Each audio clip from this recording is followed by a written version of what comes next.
Hey friends, welcome to day 2 of our back to school arts challenge, sponsored by our very good friends, Wacom.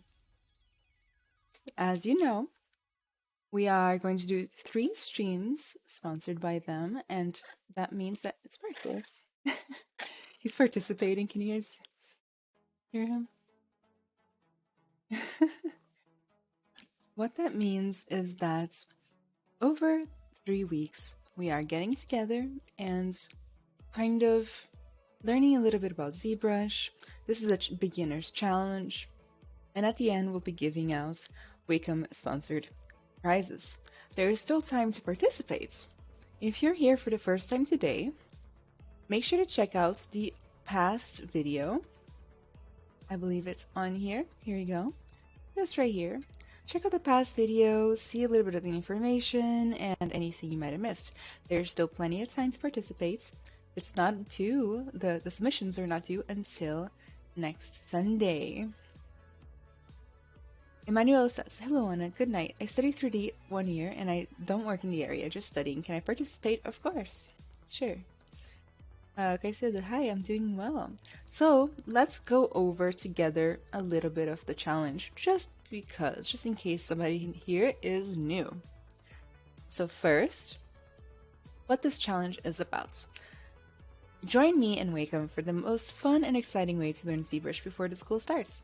Follow along with the lessons and win prizes such as brand new Wacom 1 and 2 Wacom Intuos. Make sure to join my Discord server to submit your work and win the prizes. And don't forget that the Discord server is also an awesome place for you to hang out with new friends and get feedback on your work even before you officially submit it as well. This stream is on the August 28th. The final submissions, oh my god, Sparkle, is on September 4th. Every stream will begin at 7 p.m. Eastern. Submissions will be due at 7 p.m. on September 4th. Thank you so much for the follow, Cave K9. So look at the prizes. If you go on the site right here, let me go ahead and put the link in chat. Oh. The link is not working. I'll fix that in a second. The first prize is the Wacom 1, which is actually very nice. And the second and third place both get an Wacom Intuos tablets. Alright, how to participate. Make sure to follow along with me in this 3-stream event while we work on our first sculpture in Zbrush. Each stream will have a new lesson and steps to learn, and at the end of the event, you can submit your piece to participate in the giveaway for the prizes. This challenge is for beginners, so if you already work with 3D or consider yourself a professional, please take a step back. We hope to see you at the next event. Wacom has already agreed to sponsor a future event for us, a Halloween event, and that will be super fun and it will be for everybody. Okay, so if you are not a beginner, don't be disappointed. You'll still have your chance. And you'll have until September 4th at 7 p.m. Eastern to submit one final render or screenshot of your work in the Art Challenge channel on our Discord server. And make sure that you know that by participating, you guarantee that the work is yours and that I can repost it on social media. Keep in mind that you can post it on social media and tag me, and I will be able to share it and give you a little shout out as well. Let's go ahead and get started with our wonderful project. Let's pull up Zbrush. Here we have it. So the challenge theme was Lion with a Twist, because this project is a back to school experience, and therefore, you know, I wanted to bring a little bit of that like fun culture kind of thing into our life, and also bravery that you need. Okay. Thank you for in chat for saying hi. Hi everybody, hi there, Coach Dreams again, and Odon and Adriana, tudo bem? Hi guys. So my reference board did not save, so real fast, bear with me while I find some extra lion references for us. But it also works if this is your first time here. I use a um, I use reference software whenever I'm using ZBrush, and that's super important. A lot of people will turn up their nose at using reference when working with art, which is super interesting and funny to me because unless you have a eternal mental library of what everything in the earth looks like, you're gonna need a reference board.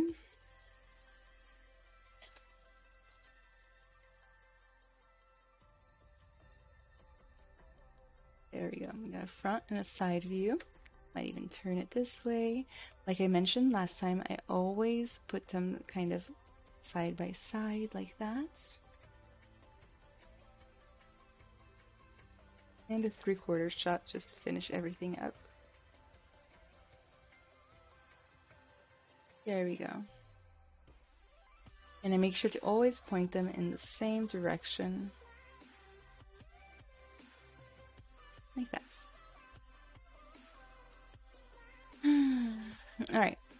So I'm so excited to see everybody's projects. I've seen a bunch of them being posted on Discord and things like that. And yeah, I'm just so excited.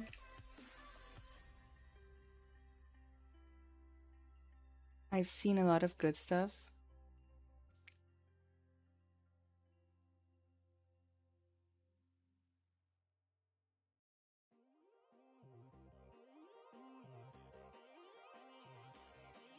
So today we are going to be doing, no, we're just going to make the lion throughout the whole project. Okay, it's just one project that we're doing. It's nice and chill.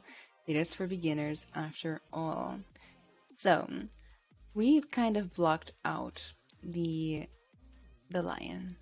We have something that's mildly recognizable as a lion, and I like to say that we got the primary forms down and maybe some of the secondary. So now, in today's stream, we're just going to refine, break these forms down into even more detailed form, and just keep pushing, just in general, as much as we can. Don't forget that it's a lion with a twist, so make your lion into something fun. You know, I saw a bug lion. Somebody did the same as mine, a little bit of a ram horns situation, stuff like that. Well, I was wondering. So I think Field Marshal. I think you're thinking about the old stream I was doing. Um, but let's continue on and just keep breaking it down. So I still only use the most basic brushes for most of the process. So clay buildup, Damien Standard, and move, with of course smoothing, masking, and selecting. These are all things that I showed last week on the first day. So if you are still unsure, make sure to go watch that video. It's on YouTube. So today I'm just going to, refine some form, kind of push this area in because it looks a little bit too bulgy, I guess. And start kind of thinking about the form I want the general head to take as it meets the mane. Kind of for turning it more into kind of cheekbone here before it was too round, and just kind of fixing up any mistakes I might have made last time. Because hey, we all make mistakes and it's okay. I'm going to just bring the mane back a little to make more room for the horns, like that. And let's focus on the face for a little bit. So what I'm going to do is I'm going to start by just literally everywhere I can find a little bit of an opportunity to refine, I will. There's no real secret, so I'm going to use my Damien Standard brush. The shortcut, again, is B to find the brush palette, and DS for Damien Standard. And I'm just going to cut in the lips a little bit further. Like that. My smoothing was set to be RGB mode only, so it was only trying to smooth that color. I'm gonna create a little divot here in the nose. Might even, take the time to start refining the shape of the nose itself a little bit more. So from here on out, it's just the same stuff over and over again. There really is very little trick and to it. It's literally just, more and more and more refinements, basically. There we have a little bit more. If I can, I'll try, really digging in that inner eye corner right there, shaping up that eye a little bit more. I kind of actually liked the old one because it had a better expression like this. But maybe I'll get this outer corner. And basically what you're going to want to do is you're going to want to keep refining until you simply cannot anymore. What that's going to feel like is that it's almost going to feel like ZBrush is fighting against you. Basically, if it starts to feel that way, it might mean a very simple thing. It might mean that you need to go up a resolution. And that's okay. I try to work as low poly as possible for as long as possible because that gets us the cleanest, most reliable results. But once you feel like you can no longer squish out any more detail, you can go up a little. So I'm going to take my Dynamesh, and right now I'm at 64, so take note of that. And I'm going to go to maybe 88, maybe even higher. And you'll notice that the more polygons there are, the more dense the mesh looks. See those squares? The easier it's going to be to make smaller details. Keep in mind though that the inverse is also true. It's going to be harder to make bigger changes, so be real careful. And since primary forms and blockouts basically are almost completely big changes, right? Big things. That means that you should stay as low as possible for as long as possible. I'm going to add some lips here. It's the same couple of brushes over and over and over again. This moment is always a little awkward in my classes too, because I'm like, yeah guys, no more tricks. It's only the same stuff. And you're just gonna keep pushing, I'm just kind of refining the eyelid here. I think we did a pretty nice job last time with the eyelids, but I might take them instead and invert it by pressing Alt a little bit more, just to get a little bit more of that highlight at the bottom there. Like that. Maybe a little bit of a cut down the forehead, like I'm seeing the reference ever so slightly. Like that. By the way, thank you to the follower. Who was that? Erasha? Thank you so much. I don't remember exactly what this was supposed to be, but I think it was supposed to be an eye, so might as well add eyelids to it.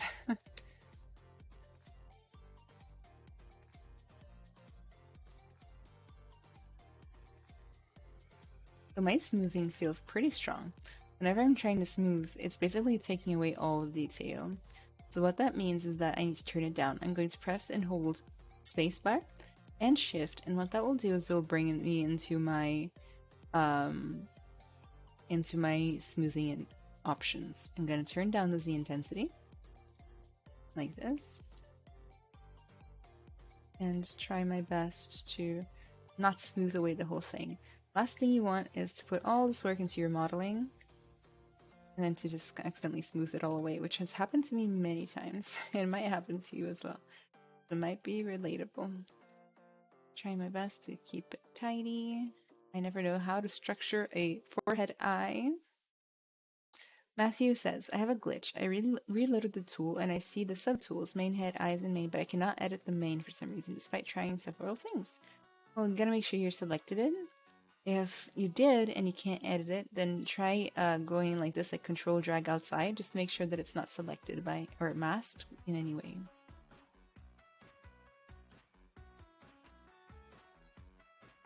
The last stream was about blockout and references. Is there a predefined topic for every of the 3 streams? What are we learning this stream? Yeah, there is a predefined topic. I mentioned what we're learning today. We're breaking down the primary forms into secondary and tertiary. Is this a mission to be done entirely within ZBrush, polypainted and rendered with KeyShot, or is anything fair game? As long as it's lined with horns. So it's going to be ZBrush only, and ZBrush to Photoshop is allowed.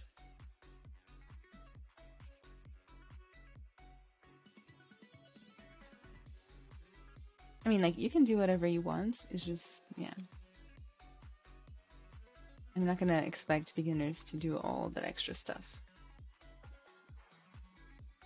I don't like the way the little eyeball here turned out, so maybe I'll just keep it simple and like go just around the eye a little bit. Hooray. There we have it. You can see things are starting to already look more defined. I'm gonna define the whisker area a little bit more, turn down my the intensity here on the dimming standard. I really like using my dimming standard to define some form, like really cut the areas between what do you call that? It's two forms, you know? Majestic, welcome to the stream. How you doing? Guys, give me 1 second. 1 sec.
Thank you for letting me know I was muted. I was asking who here is planning on participating in the challenge?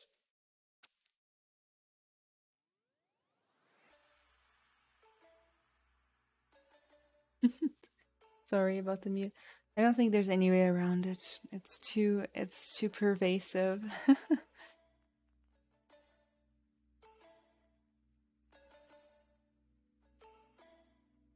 I'm just gonna kind of keep blocking it out, fleshing it out, going up into division whenever we need to. I think I'm gonna give mine some cheekbones like that. But be very careful. Don't go up too easily. It's only when Zbrush puts a lot of resistance forward, and you can only progress if you go up. Hi, Jag. How you doing today? Is it a chimera? It's just a lion creature, not necessarily a chimera.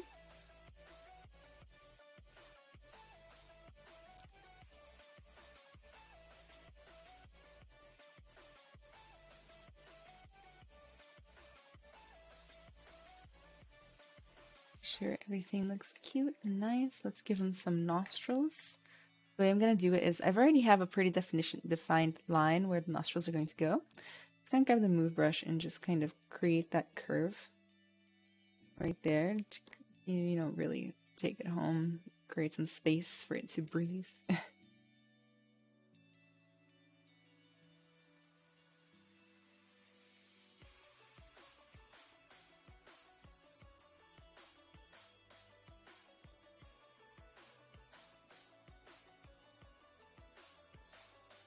The mane is going to be the trickiest parts to flesh out, so let's get into it. I'm going to divide it up or Dynamesh a higher resolution. I think I'm going to Dynamesh it at a higher resolution. So 128 is way too high, so let's try 48. That's good. And with the mane, I'm going to use the clay buildup to kind of try to break it up into like chunks like this. And keep it nice and simple to some degree, you know, try to establish some flow as well. I'm going to try to respect the shapes I already had here. And I'm just going to kind of come in here with the clay buildup and just with strokes that kind of try to follow the same direction with each other. And try to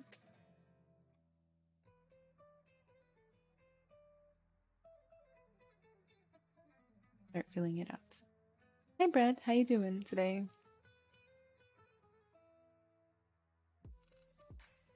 And you'll find that with symmetry on, the closer you get to the center, the more we can really see that symmetry is on. Try to avoid that very clear vibe. I personally like to turn off symmetry when I'm getting towards the center.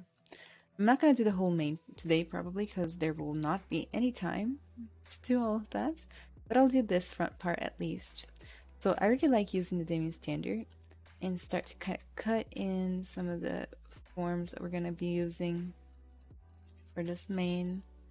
You know, we're going to separate it inverted and not inverted as well. Maybe I'll grab the inverted one and just get this nice side pieces done like this. Some triangles. And of course, it's going to look funky from the front, so maybe I'll push that in. Who's going to know, right? Nobody's going to know.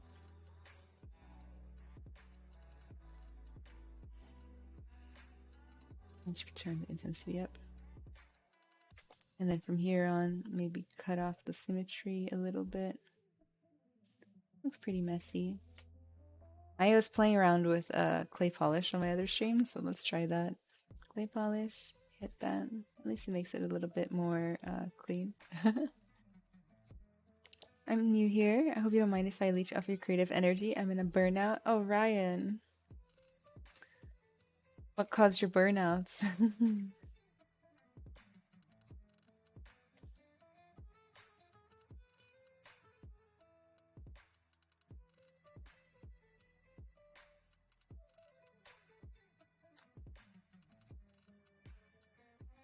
So, guys, I am going to start a podcast soon. I got that vibe recently and decided it would be really fun to start a podcast about 3D art, game development, have guests over, interview them, things like that. What do you guys think? Como faz para abrir a boca do leão e colocar dentes? Tem como, sim. So they're asking how to open the lion's mouth. So that is a great little demo. I'll do it real fast. The first thing you need to do, let me solo out. So I'm going to hit dynamic solo here on this right tab, the face of the lion, just so that I don't have all that stuff in the way, you know? And then I'm going to mask lasso just the bottom jaw. If you try to do this by pressing down Control and dragging from the outside, and it's a rectangle, then press down Control and click right up here where you normally change the brushes, and go to Mask Lasso. Okay, it's the fourth option. Then you're gonna mask lasso the bottom mouth, but you know you're probably gonna destroy things in the process. So like, really think about it. You know, I'm going to just grab the bottom part of the mouth like this. Portugal, thank you so much. Appreciate it.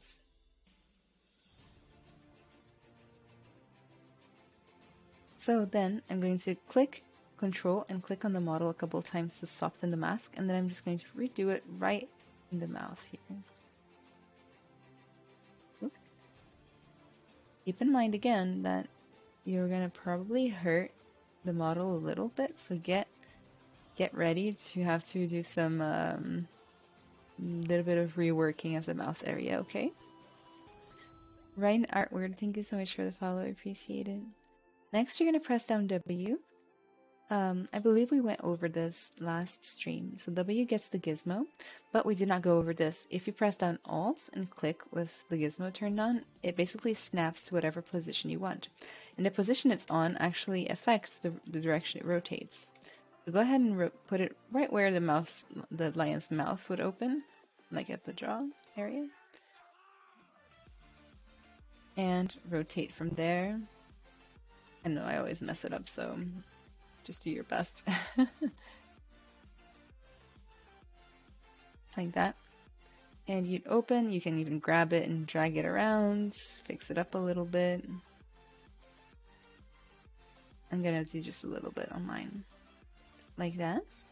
Then you can clear out to mask by control dragging outside. Go ahead and mask out just the inside of the mouth. Carefully as you can, of course.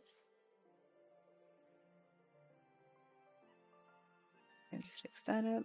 Fix this bottom part up. And what I'm going to do from here... Oh, I forgot a step. Then I'm going to just Dynamesh again by either going here to the Dynamesh button.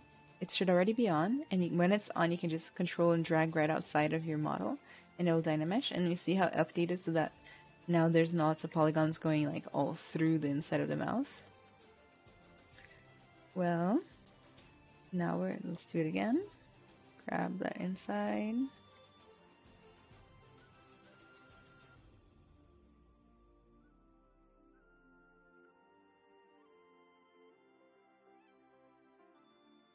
Feel free to spend some good amount of time fixing the mask.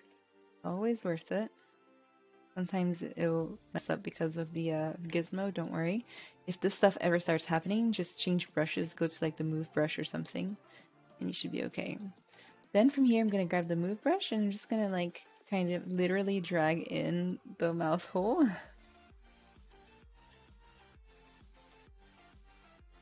Literally just drag it in. It doesn't have to be perfect. I'm going to give it a little smooth. And when it's basically clear enough, there's like plenty of mouth hole in there. You can unmask, give it a little smooth like this. And then control and drag. And there we have our open mouth. Okay. Yeah, I see a lot of people wanted to do theirs with the mouth open. I'm glad you asked. Makes me think of the lion chewing bubble gum. I get that. Oh, you're ready to listen to the podcast. Nice. Ryan got burned out by backtracking on their progress too many times and being indecisive. That will do it. That will do it. I'm kind of burned out as well right now, but, you know, sometimes you can't just be burned out, unfortunately.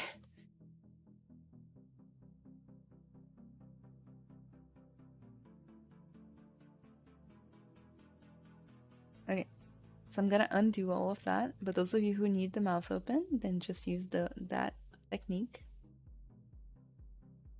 Okay. My end, I'm just gonna keep it closed. It's nice and simple. And we're gonna kind of just keep pushing on the hair a little bit. For the hair, I like to make my own brushes, so we're not gonna push it too far. I'm breaking it up, breaking the symmetry a little. I don't like breaking the symmetry too early on most of the parts of my project, but when it comes to things like hair, it just looks really awkward if you don't, in my opinion.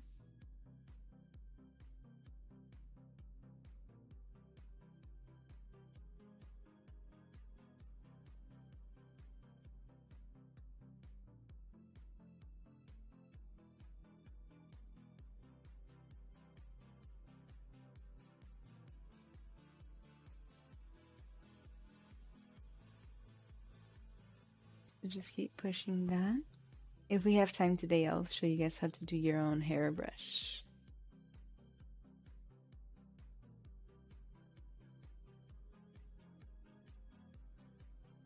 How did I redefine the mask without lasso? So you choose the masks based on whatever you pick up here. So if you press Control and click, you can go to Mask Lasso or Mask Pen. So the Mask Pen is the one that you probably want. That's the default one, like this.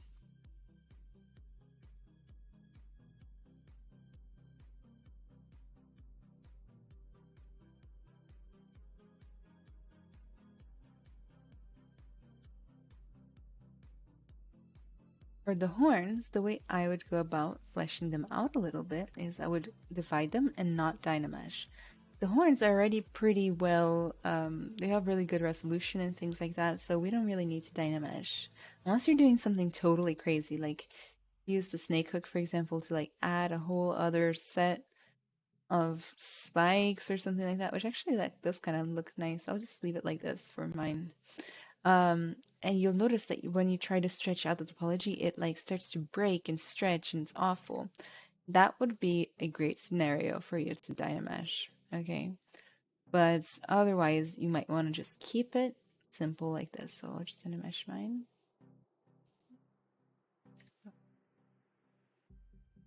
Dynamesh. Oh, it's way too high. And that's a little low. Gotta find the sweet spot. And the wonderful part is that it kept its polygroups too. So it's gonna divide that. Cute little horns. That's a happy little accident if I've ever seen one. And I'm just gonna kind of smooth the area and inflate as necessary. I think I taught the inflate brush last time. The shortcut is B to get into the brush panel, and then IN for inflate.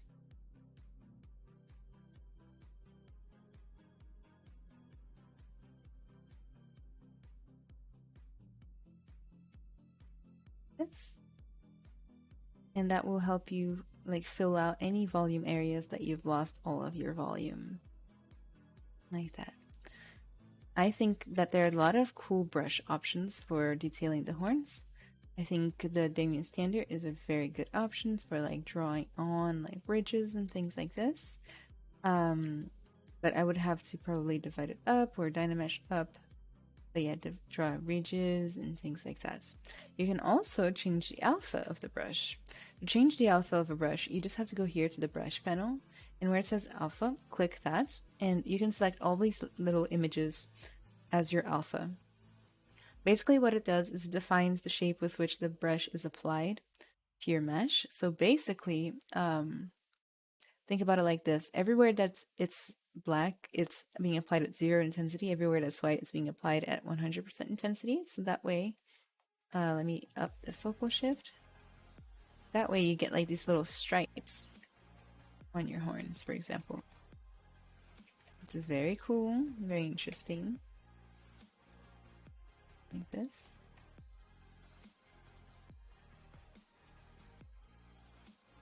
And then, for example, I'm inverting it right now. So I can get like that interesting effect. And then, of course, you have to do the back side. It's the thing about 3D art that makes it 360 times harder than 2D art. Is that you have to do all the angles.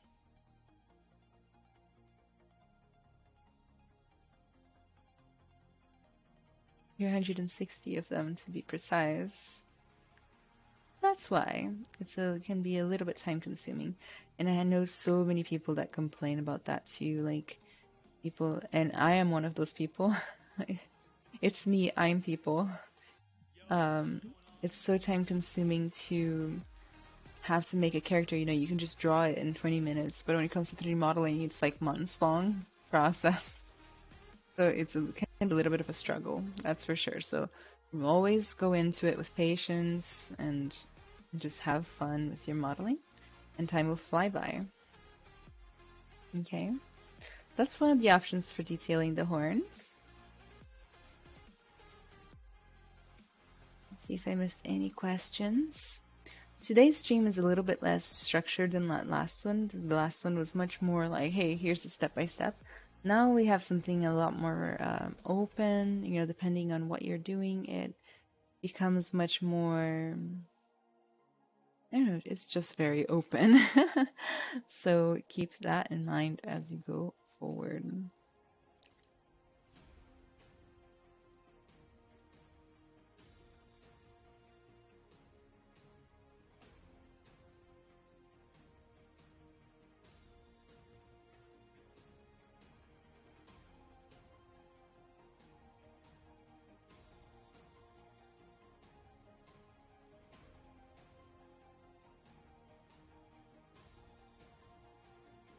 No more questions for now.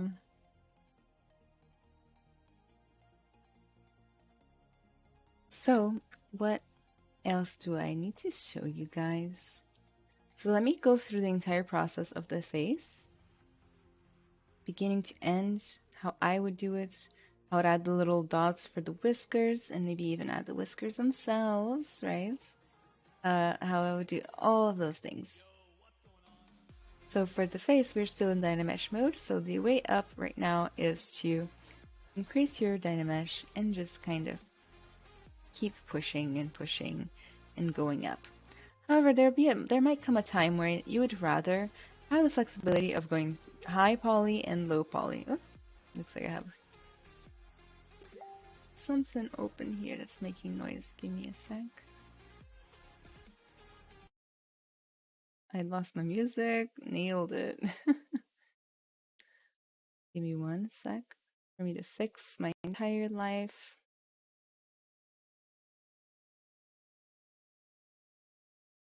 So fast. And then we will keep going.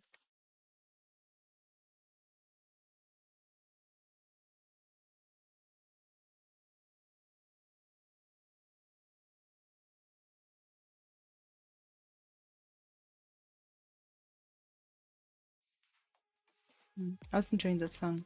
Can I make the alignment with a human body? Yes, you can. I also have a Ghibli background on my PC. I've had this one for years. It's like I've grown blind to it too. I barely ever notice it anymore. But okay, so now that we're all of that problem's over, right? That's the thing with live streams. Things go wrong. Well, I'm gonna want the flexibility of working in high poly and low poly so that I can make big changes in the low poly and little changes in the high poly. What I'm going to do is I'm going to want to zero mesh the face, which is basically ZBrush's way of like optimizing something, making it lower poly. It's automatic too, which is cool. So let me show you the entire process. I'm going to hide, press the eyeball and everything except for the little head, just because I don't want to be distracted. And then I'm going to duplicate the little head. So I'm going to call this one Lion Zero Meshed. Okay, so I know the difference between the two heads right here. Then I'm going to zero mesh this. I'm going to hide the old one. And zero mesh this new lion head so that it's a lower poly thing. I'm going to scroll down. I'm going to go to geometry. Close that. Go to zero mesher. And the target poly count is basically almost like if you were to round it up by the thousand, so 5,000. 5,000 would be fine. I'll do like 4,000 or something. And I'm going to hit zero mesher. And that should make it low poly. You can tell it's low poly because the lower poly it is, the more we can see the squares. And then what I'm going to do is I'm going to divide up once or twice or 3 times. And you can see that we can go up and down the subdivisions by using the slider right here underneath geometry. Now I can make the big changes in the low subdivision and add little details in the high subdivision. The shortcut for that is Shift D to go down and D to go up. Nice. Very simple. I'm going to go all the way to the lowest subdivision and turn my old little head up. As you notice, the current head that I'm on has way less detail, even at the highest subdivision, than the original. So we're going to project the details from the original down to this one. You can find that underneath Slab Tool, Project. And I'm going to make sure that the original is visible. And I'm going to hit Project All, yes. And then I'm going to go up 1 by pressing down D. Project all, and then do it one more time. And we're going to go from the lowest to the highest, and we're going to project 1 time per division, or subdivision. And there we have it. I might actually give it a little bit of a smooth, because it looks a little grainy in some areas. That's okay. And let's never remember, like, let's completely basically throw away the original head. You don't have to delete it, just leave it there. And then there we have it. Now we have a head that we can go up and down in subdivisions. Isn't that wonderful? Hooray!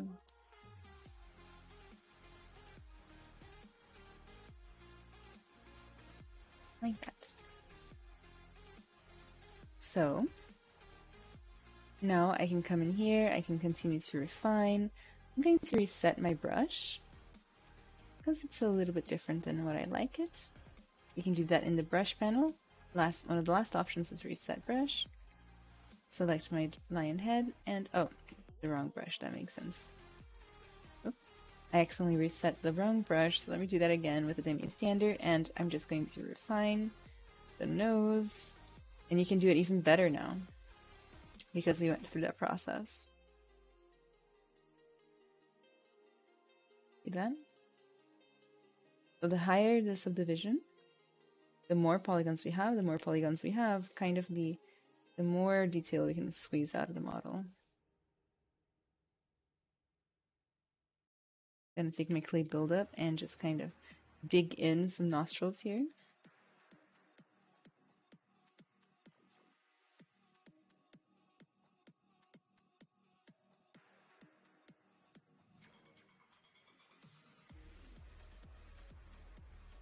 I don't think you do this projection thing in core. Oh no.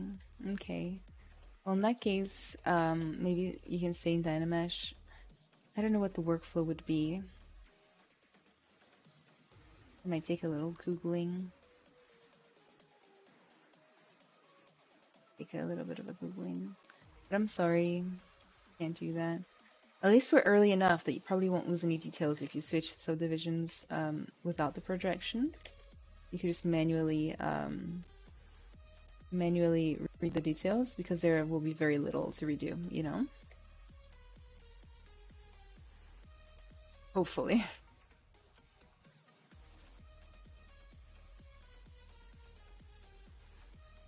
So I'm just trying to respect the original forms I put in here.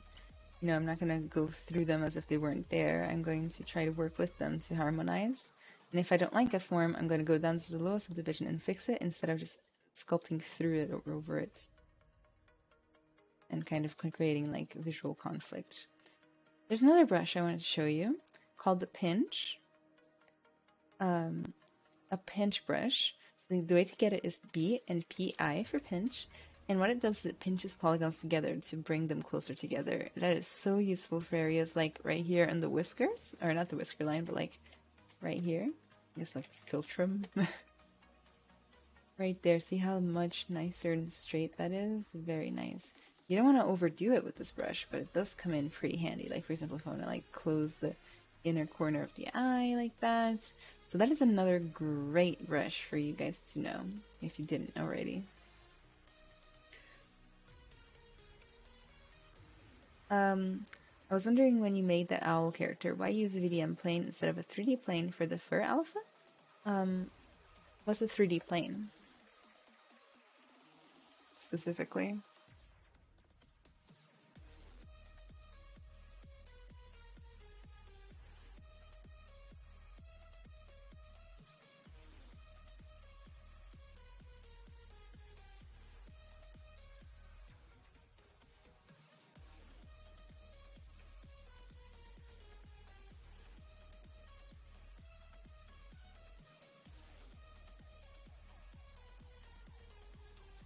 So refining and getting that bottom lip in the picture here. They have like a little bit of jowls going on, so I'm just kind of trying to sketch those in. I think this whole area needs to come down a little bit. And big changes go in the lowest subdivisions whenever possible.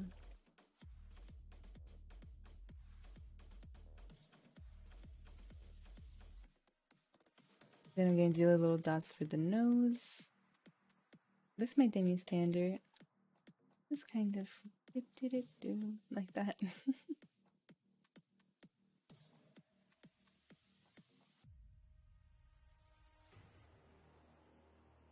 And I always also added the world's faintest little lines through them like this. I don't know why, I think it creates so much more interesting form. So we need 4 lines or so. I'm just seeing 4 straight lines and then getting the intensity up a little. And then we go this way.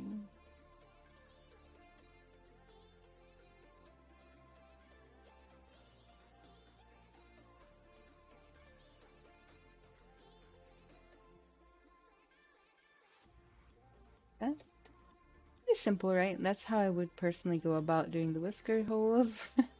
I don't know what they're called.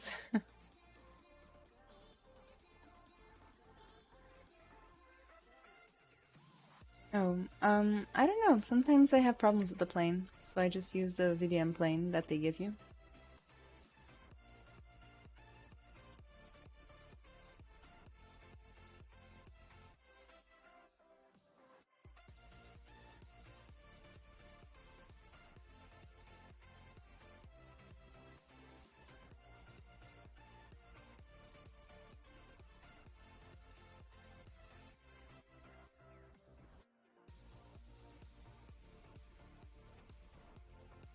Coming here with an doing a standard, finding some eye area stuff.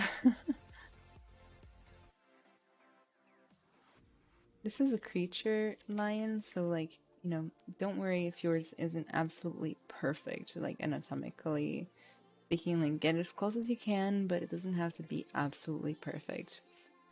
You know, that's the last thing I want from somebody learning ZBrush is to like also have to struggle with perfectionism.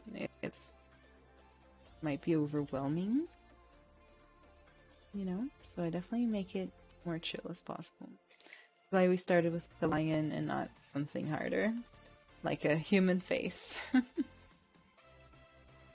add some like crazy little dots up here or something. Something to make it more monstery.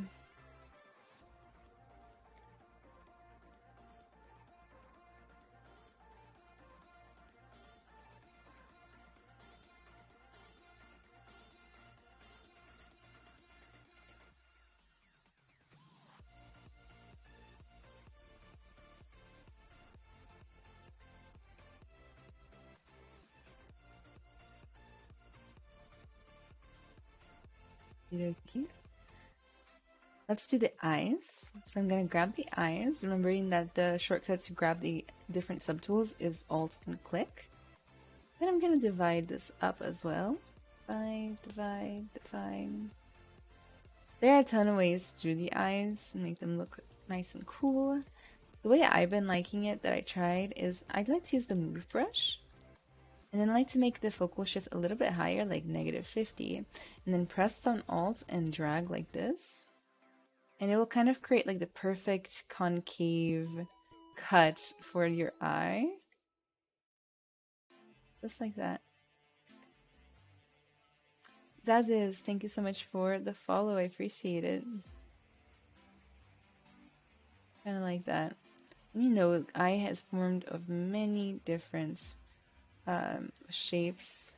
Sometimes people use the eyes to come out like this too, because the very outer layer of the eye is shaped like that, but the part that actually catches the light and isn't transparent is shaped something more like this. An olive. That is, hey, here to chill a bit. I have to switch on Blender for production. Looking for some faith to try.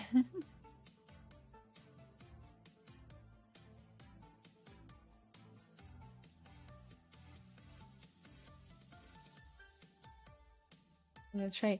The positioning of the pupil is super important for the character development itself because it will change the way they look, like the personality behind the eyes. And you definitely don't want to do that willy-nilly.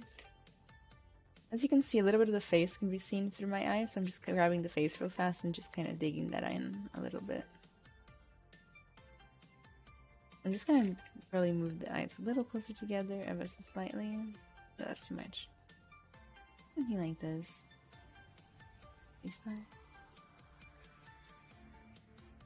If you want to, you can make it more of a slit by using the move brush and just kind of, you know, wobbling it up and down like that, and then of course fixing it up.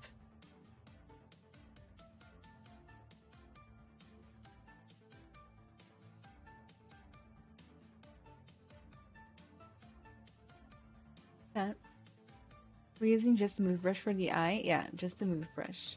So I used the move brush.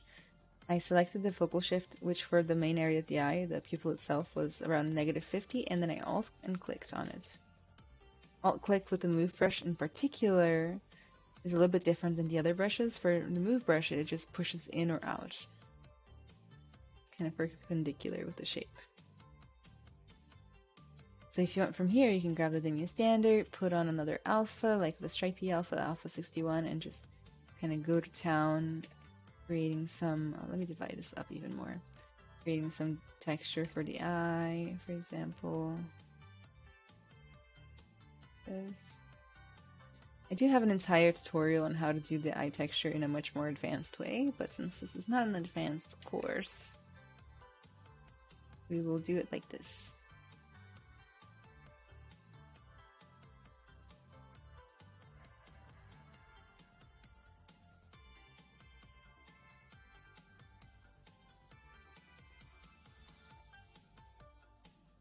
Hooray!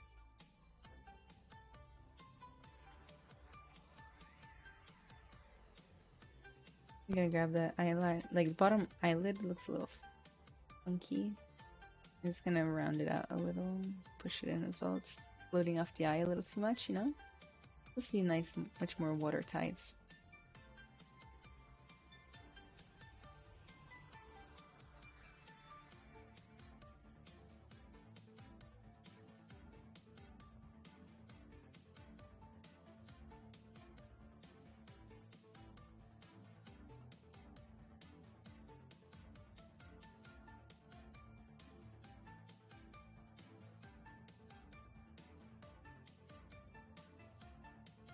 Okay.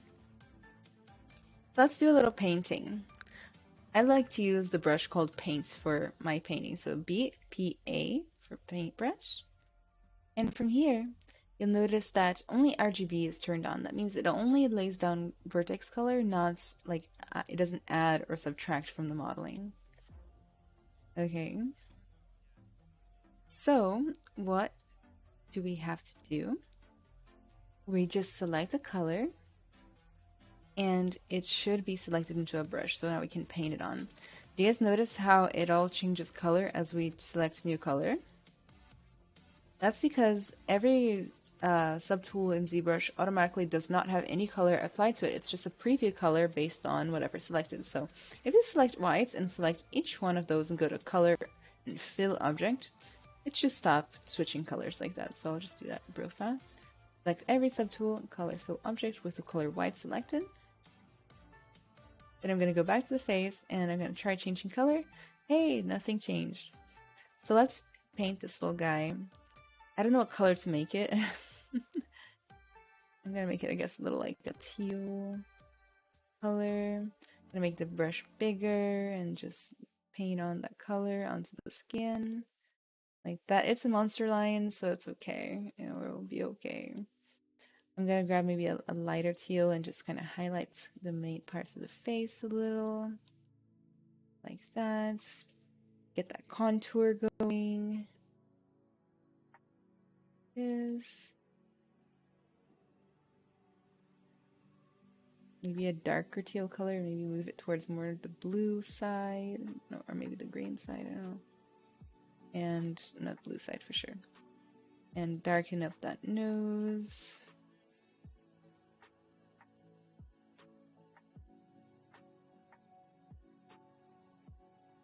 I gotta darken it more.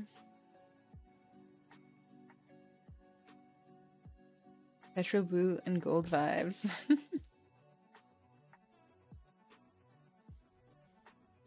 It's up to you how you make it. It's a creative challenge on top of just a ZBrush challenge. I'm gonna make it real dark for those lips. But it still needs to be a little blue, right? Otherwise it's just too different.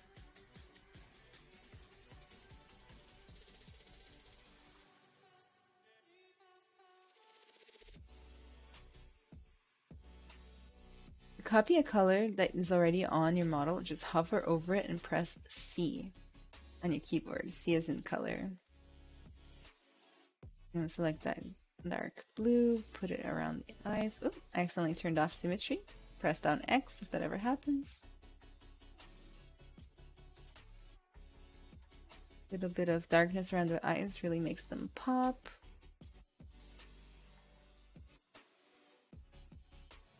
Put it around the third eye.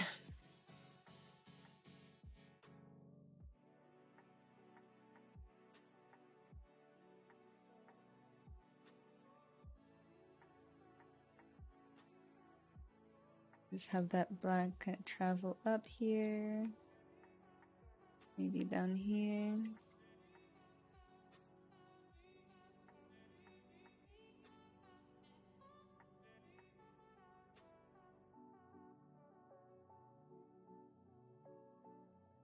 Something like this.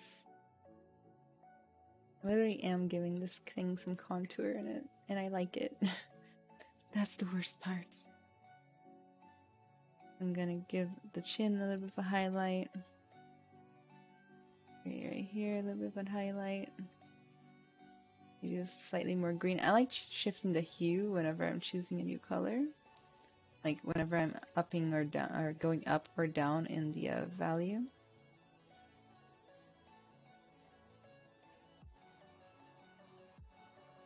Something like that. You do whatever you want for your little lion.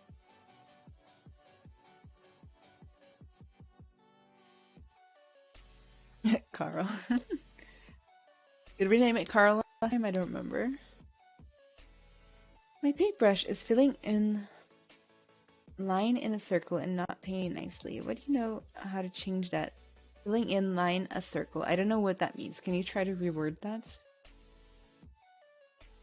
Oh, like a circle. Filling in like a circle. Oh, like this? If it's like this, then it's just a focal shift. You just drag that to the center and it'll soften. Hopefully that was it.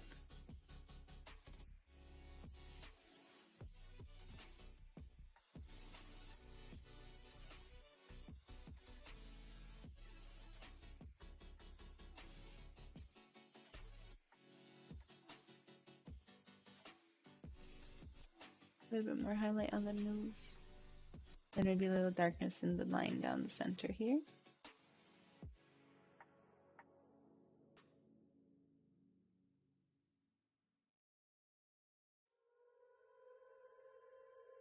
And then let's paint the little eyes. I had accidentally, what do you call them? No, like when I touch the model, it pops up with a number and fills in a gradient away from the center. No, try sending me a screenshot on Discord and let me know when you did so I can look at it.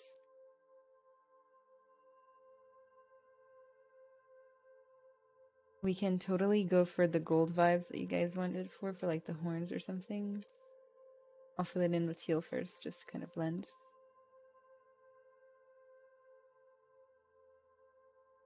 There's really no wrong thing to do here, like, have fun with it.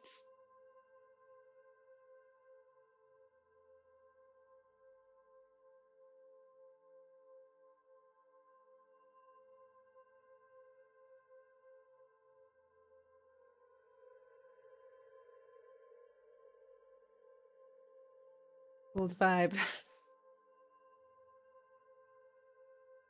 Yeah. Make the art that's in your heart.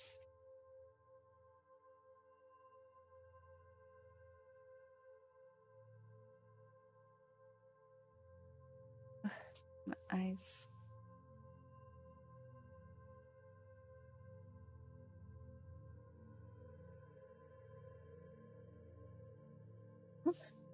Whenever I'm streaming or really just doing anything, I literally don't blink.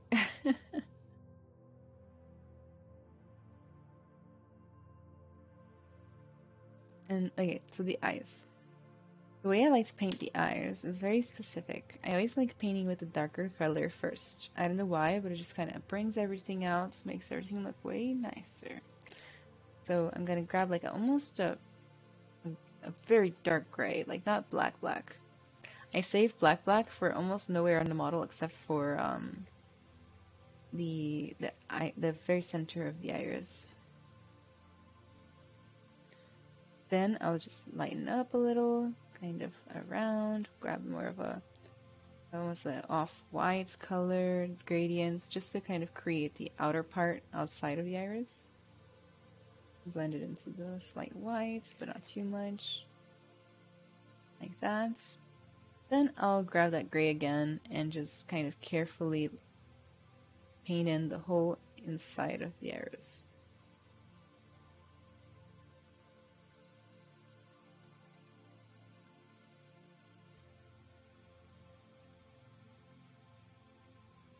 Like that.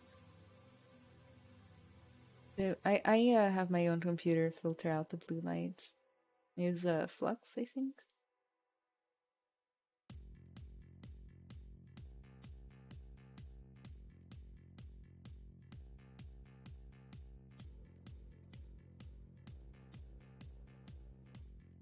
I think it's just too big. I think the paint is just literally too big, and also you have lazy mouse on, so that could be it. Make your brush smaller and then go up here to stroke, and then say lazy mouse, and then lazy radius, turn that to 1 or 0. And try again. Guys, I'm troubleshooting with somebody. That is part of learning. I think I'm gonna lighten the area around the tires just a little bit. I tend to make it too dark.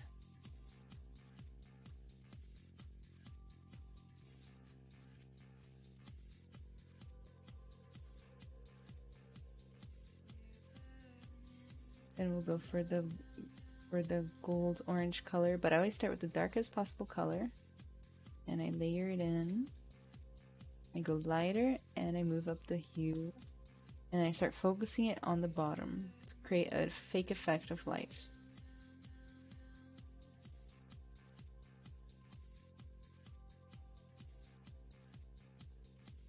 Kind of like that. See how it looks like the light's bouncing on the bottom part because we're going lighter with it? And then sometimes I'll even do the opposite. I'll get a dark color over the top.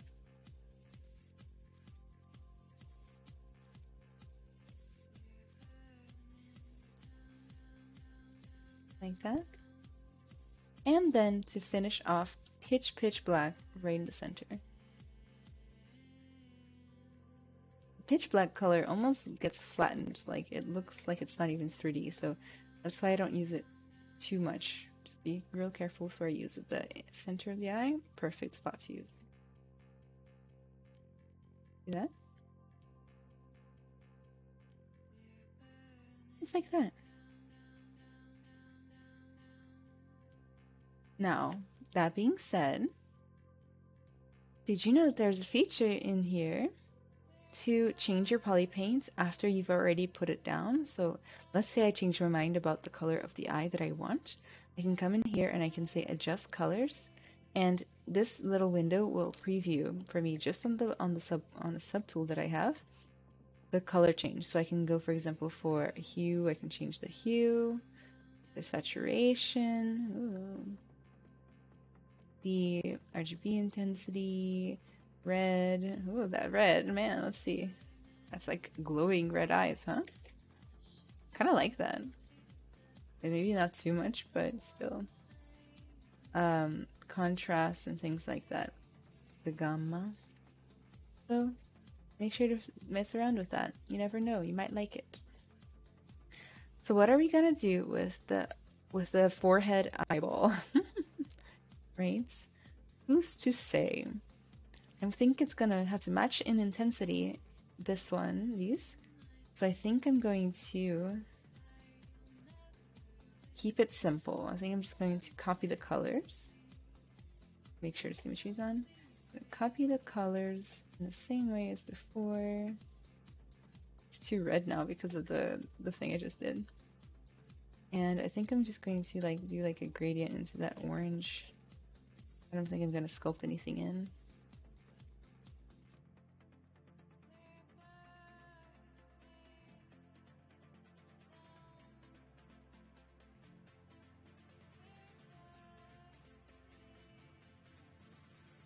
Like that. Something nice and simple.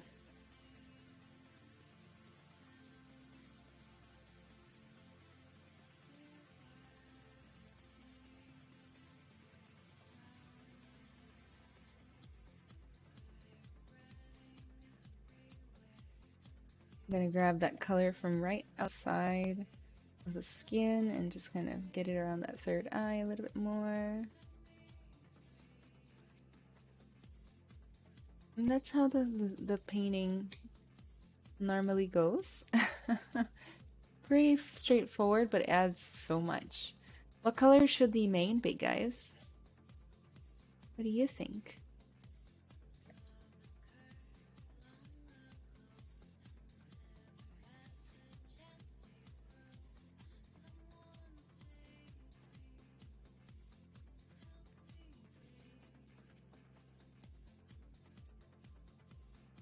Pink. We can try a pink. Like a warm. not super saturated pink. Look.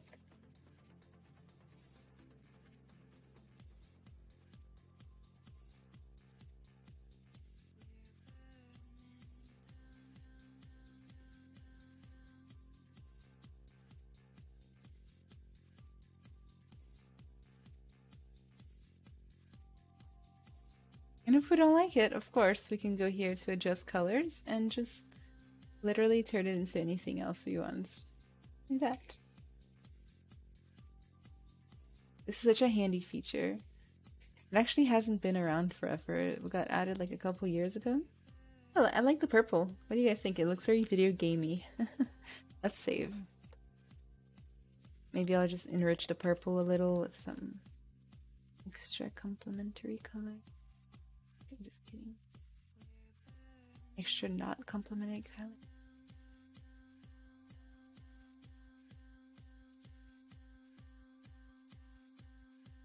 Like that.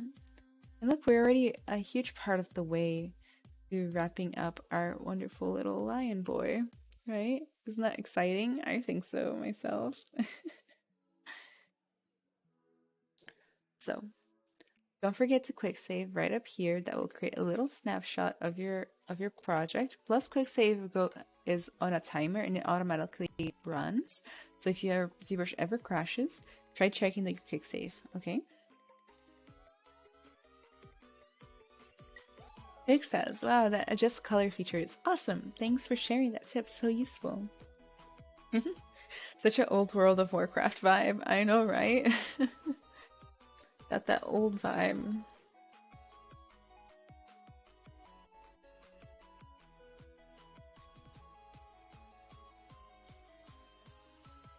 Oh, it says Cynthia, and like I've literally been reading that message like, what?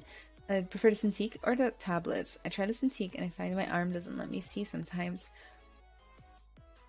I'd say there's really no wrong answer there. Like, you know, I personally prefer tablets. I've tried a lot of Cintiqs. I love them. It's just that like I just like to be a little bit more straight when I do it. But I know people that can't even with tablets. You know, they need a Cintiq. So all I ever say is make sure that you do your research and you try it out before you buy one, and that's it.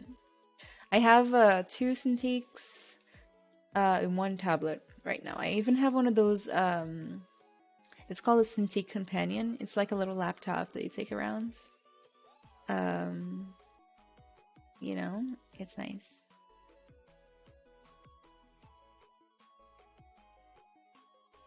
So let's do the brush for the hair, which somebody already sort of asked about it because our owl that I made some time ago was done in the same way. But before we do, make sure to check out our site with all of the challenge rules and links to Wacom products and the prizes that you're going to see from our wonderful sponsor right there in chat.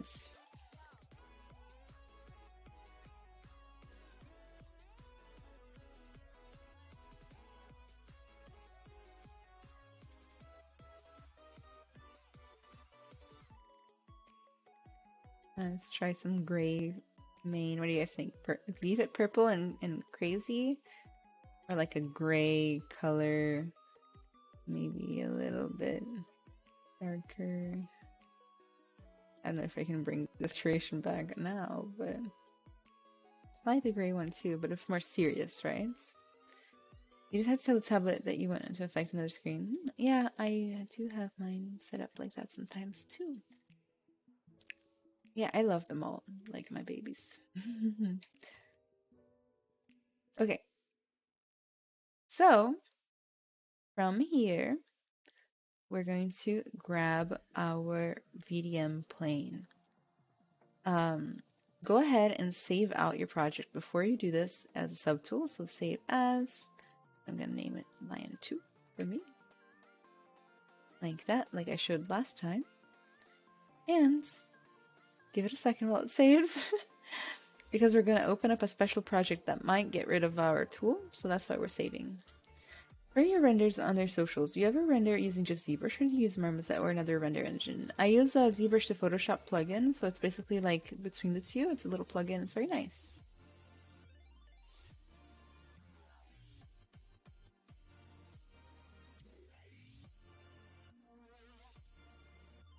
It feels not so good.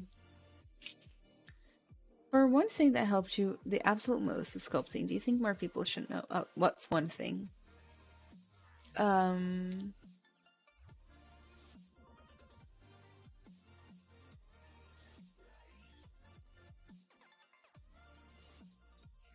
that you need to finish your projects. You need to actually finish the projects, or instead of just starting new ones, because you actually learn a lot of different skills from finishing that you don't learn from just getting halfway done.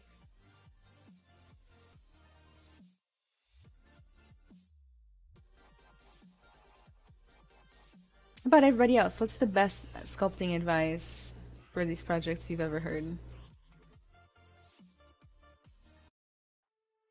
Okay, so we're gonna open up the new project for the VDM brush.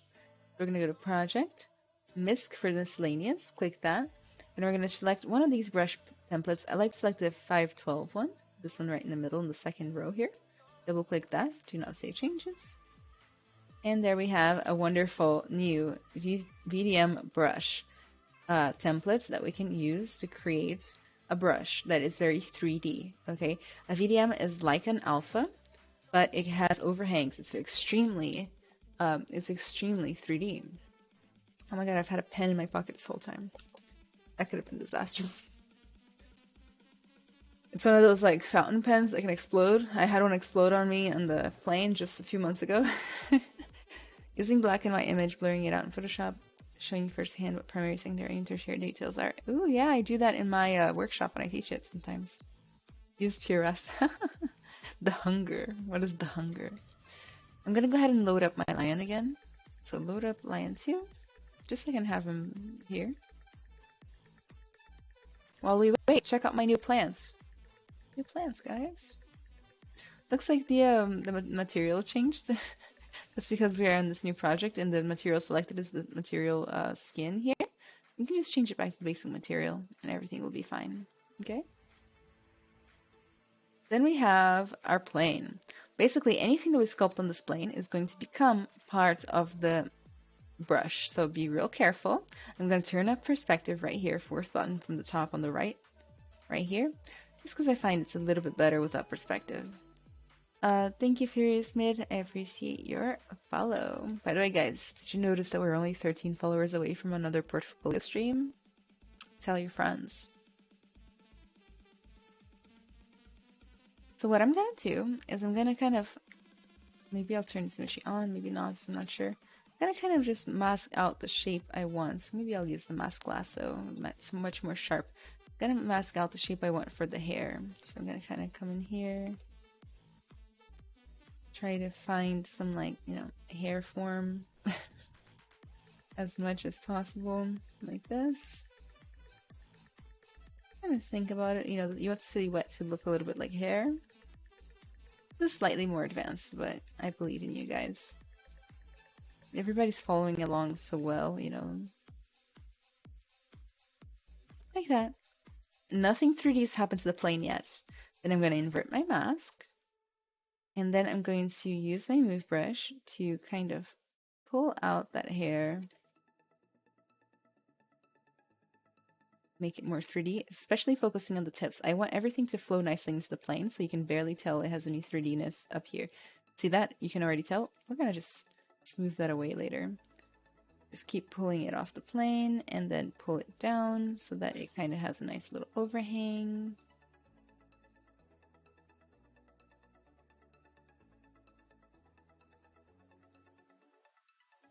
Maybe a little bit of inflate. Help it look less horrible.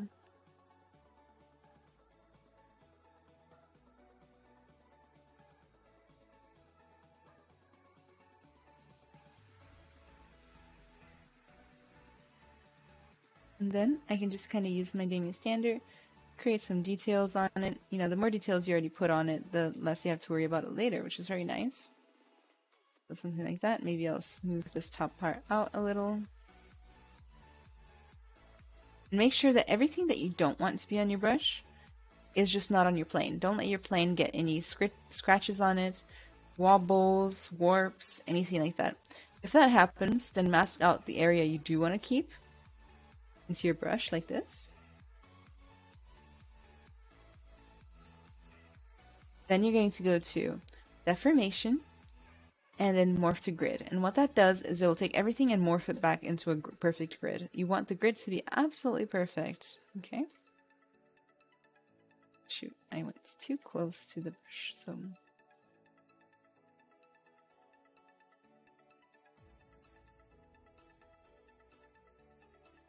gonna try again, morph to grid. Okay, everything's looking relatively smooth.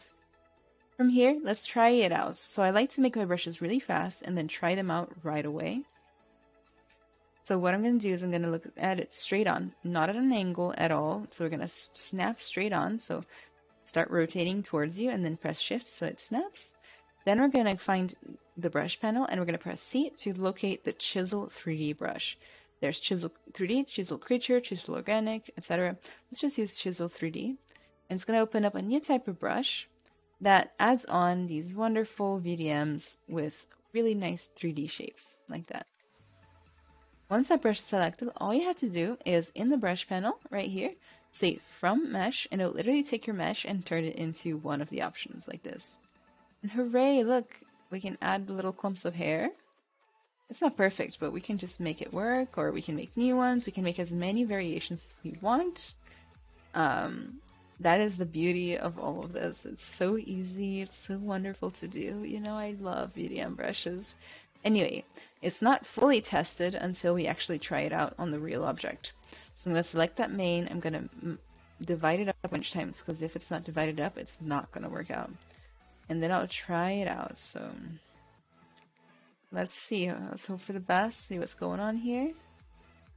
And I just drag it on a bunch of times. Yes, it can be a little bit of a tedious process. Let's see, maybe I'll do some little ones in between. It's a little spiky, you know, it could definitely use a little bit more zhuzh, but it gets the job done, I think, right? I just don't want to spend too much of the stream perfecting this VDM brush, but you guys know that you can redo it yours as many times as you need to, okay? I'm noticing that they're all in the same direction, so what I'm going to do real fast is I'm going to actually mirror this whole plane. So I'm going to go down to deformation and mirror, and then I'm going to do the same thing again, Chisel 3D and say from mesh. So now I have another mesh version that is the exact opposite direction. Does that make sense? Back to the main. Maybe I'll undo a couple of these so that I can add one that is mirrored at least. Now I can switch between the two freely. Man, we need to go up a division.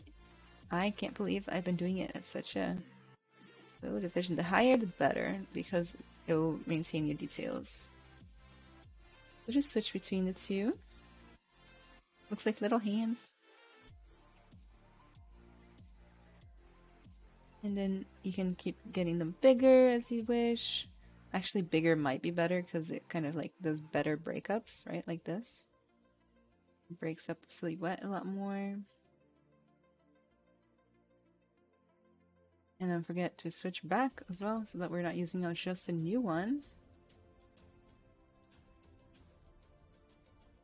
Switch and switch and switch.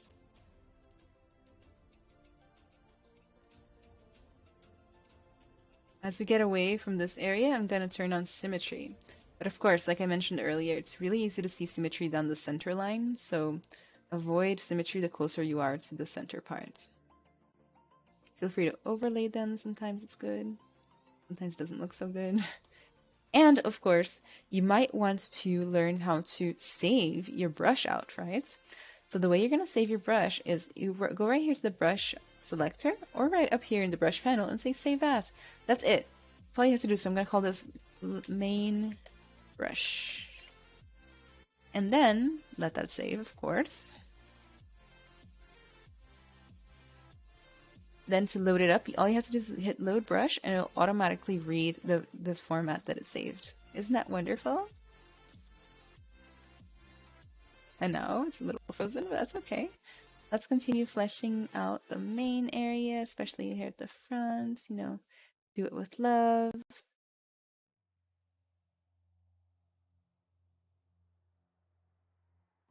Then I might turn symmetry on for the outer sides of the face here.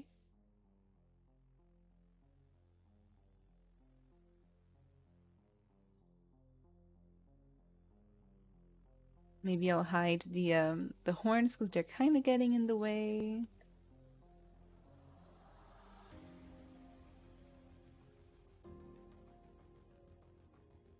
Oh, I forgot a very important step, guys. A little bit more advanced, but it's an important step nonetheless. We should put these on a layer, which I have not taught you yet.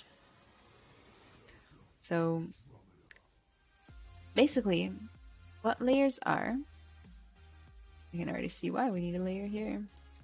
What layers are is, go here in the tool panel to layers, click add layer, and it's kind of like Photoshop. So I'm going to call this hair 1, or just hair, I guess. Then I'm going to lay down some hair, okay, as I wish, like that, okay. And then all of the things I do, the layer is going to record it, okay. So if I stop recording the layer and I hide it, everything in here, it goes away. And it leaves us with the perfect base that we had before. That's wonderful. To keep recording the layer, you just press the little circle here and you keep recording. And then same thing, you can just turn it off. Oh, this time it bugged out a little and kept the polypaint on. That's okay. We can also turn the intensity down like this. And we can even invert. So this, or invert, let me show that. See how it's going in now? So the cool thing about layers is simple. It lets us remove in a targeted way our boo-boos and our mistakes. So I'm gonna keep putting this on, but in the layer, the layer stopped. I stopped recording the layer, and keep putting this on, and then later on, I might want to remove some. It will be okay because it will be in the layer, and it'll be easy peasy to remove.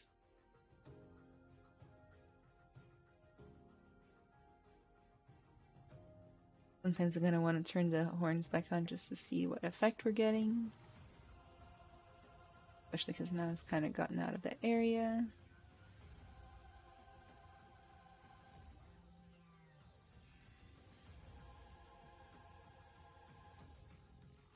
Sometimes if you overlap a different object, it will mess up the VDM. So then you hit dynamic solo and it will turn out perfect, okay?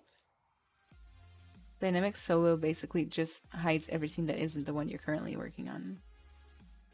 Make sure to, you know, not make it look as repetitive as possible. Change up the direction every once in a while. Layer them in a nice way. As much as you can. Something like that. Que bom que você gostou, que você achou lindão. I wonder what kind of results you get with IMM and a bit of noise and randomness. I remember seeing a brush that had like 4 different variations, and every time you drag out a shape, it would automatically switch to the next shape. Do you know how to set that up? I think it's under modifiers and variations. So like, let me delete all this extra stuff out of the brush. I'm gonna select that. I'm gonna go to delete mesh, delete mesh, delete mesh, delete, delete, delete, delete, delete. I think first you only need the stuff that you actually need. So these are the 2 variations. Thank you so much, Ellie Cartoons, for the follow. I appreciate it. Then you go to modifiers. Variations, we'll do 2 variations. Multi-mesh selector. I don't remember what, no, variation selector. 1, 3 is random, so I'll change that to 3. Let's see. Great. Oh. Multi-mesh select.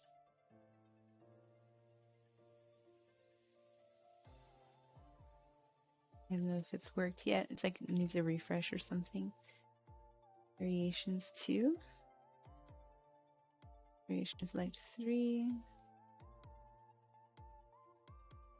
It's something in here. I'm just not sure how I can get it to work right this moment. But basically you can change how many variations you have right there, see? You can make it be random, things like that. Here I can just kind of keep pushing it. Feel free to use different layers for different areas with the main too.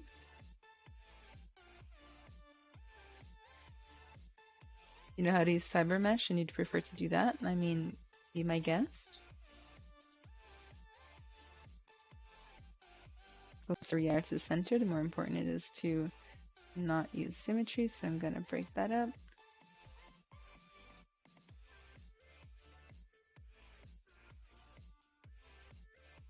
Like that.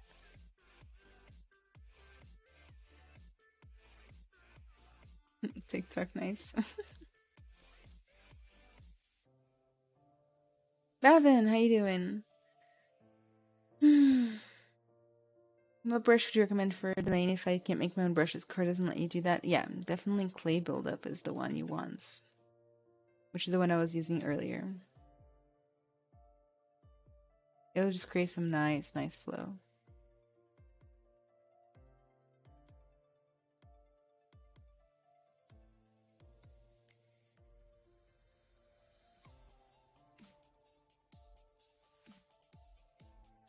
The paint job.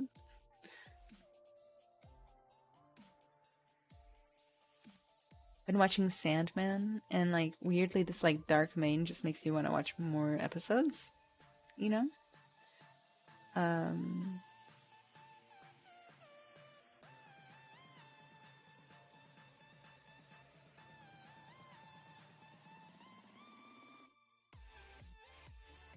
But I'm not particularly enjoying it, so that's the thing.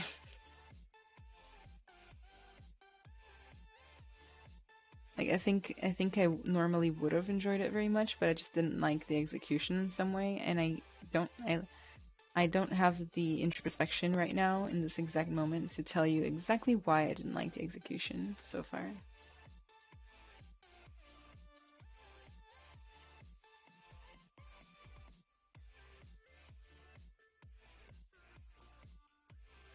Closer to the center, the more important it is to not use symmetry.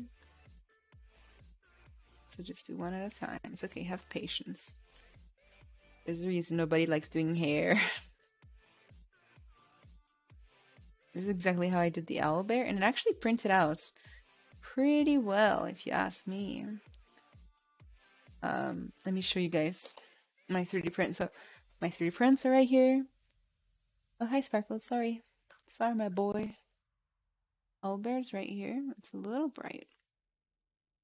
Can you guys see a little bit of that detail of the hair?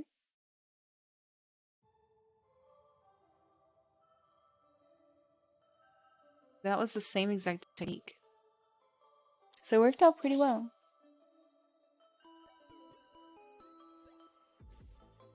Devilish Daisy, thank you so much for the follow. I appreciate it a whole bunch.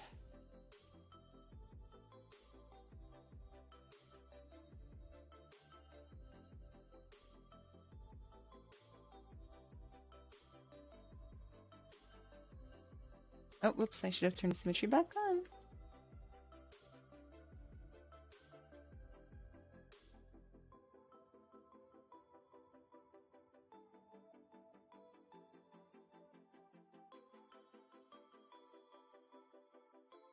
Power of the hair cards be with you. Those are very annoying to make if you ask me. 1,000 times more annoying than those.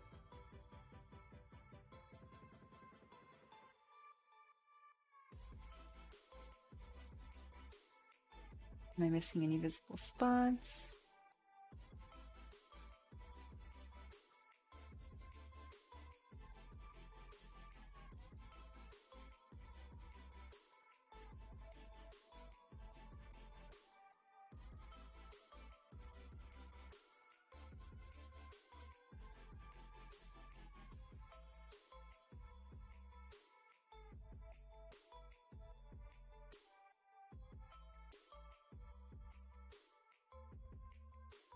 Pro tip, don't spend like, okay, do if you have the time, but let's say you're struggling, you don't have the time.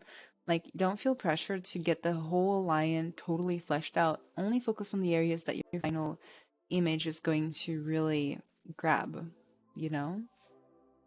Don't sneeze on me, Sparkles. Oh man, look at him. There he is, cleaning himself off so he can sneeze on me again. Who here has cats? Do your cats ever show up just scratch sometimes? Like he has a scab on his eye, but it was out of nowhere. Maybe he hurt himself. Grim artists are masochists. I'm okay, I came here after 2 months. Wow, yeah. I'll do cards before cards for sure. Let's finish detailing the horns because I think we have a little time. And then we'll go into how to get a little render done in ZBrush to Photoshop.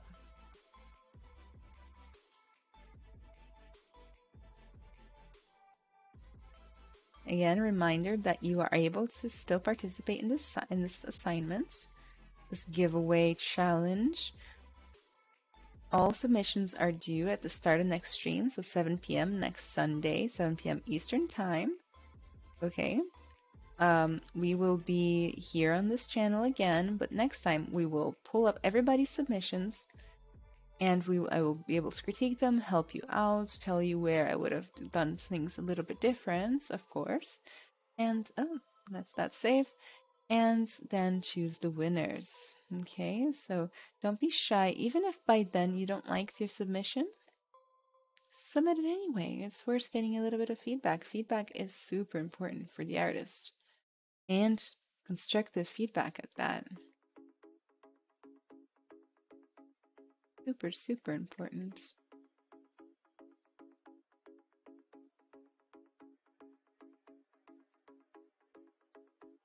I might do a little painting or something here in the horns to make them more exciting to look at. Dan Rob, thank you so much for the follow. Appreciate it. Well, I don't want a cat. Douchebag, cute, but mean. My cat's not at all. Sparkles is very nice. I think he just was like scratching himself, like itching, and then he hurt himself. So I'm going to paint the horns with like a dark color in between like the rims of like the lighter color. And to do that automatically, I also want to make the tips darker too. Press.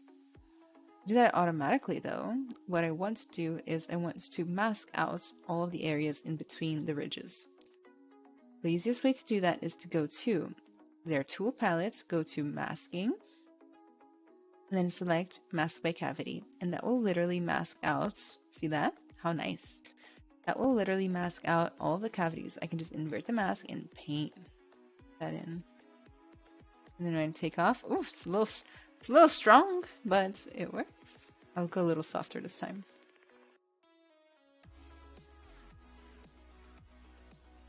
Then you can always, of course, smooth this. I can turn on RGB mode for the smoothing gently. Like that.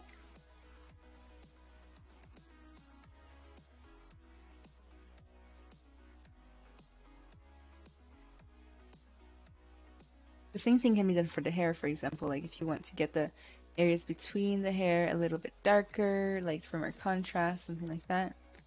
You know, you can totally do that. Thinking I'm gonna like maybe darken the area around the face, maybe?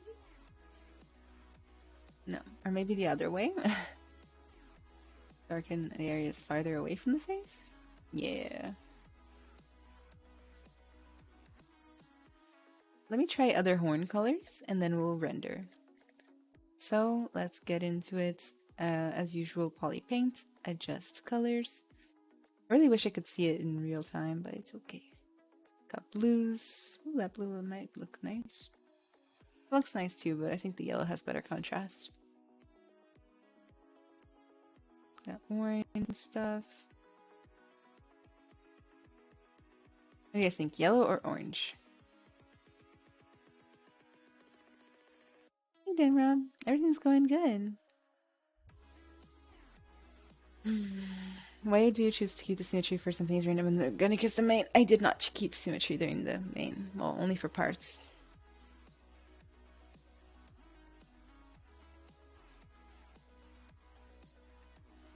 I think I'm gonna go for somewhere in between, like kind of a yellowy orange. Orangey or yellow. But with more saturation.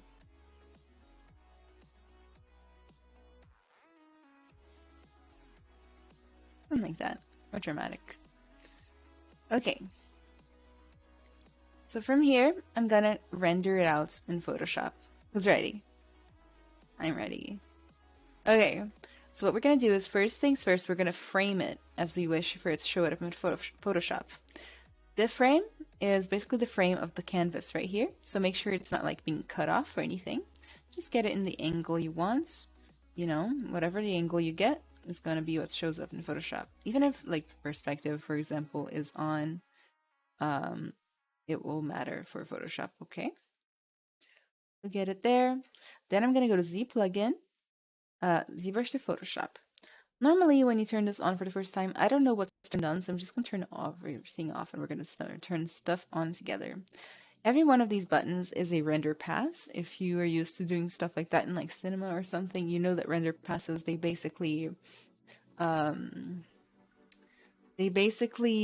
do a bunch of passes that you can overlay and edit in Photoshop one by one. Okay. Thank you so much for the follow, cinnamon buns. So first we're going to get albedo, which is the color. Best is just a very high definition one. Lights, very important because it gets all the lights for us. We're going to definitely want the preview. I personally love it. Spec, structure, subtool masks. Basically just turn everything on. Like if it's your first time, like it doesn't matter. It just takes longer, but honestly it's worth it. And then I'm going to hit send to Photoshop.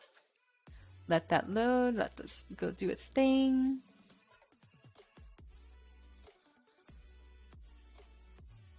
Sweet B420. Thank you so much for the follow as well.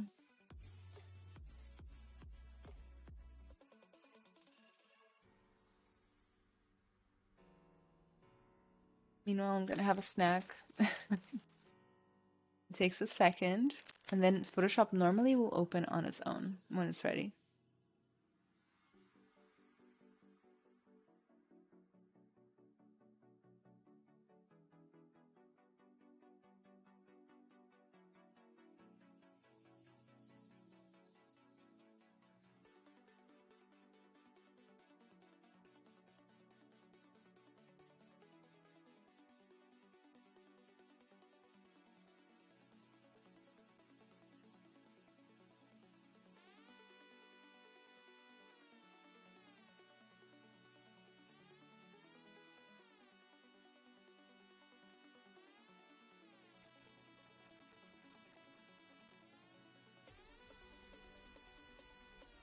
If you don't have Photoshop, would it just save the PSD somewhere?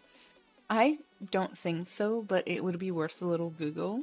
The reason being that whenever, for example, I don't have my Photoshop hooked up, ZBrush just says, hey, like, we got an error, we don't see Photoshop, and it won't let me click the button. That being said, I could be wrong, and there could be an option for that. Do you also do your timetables in ZBrush? Sometimes, yeah.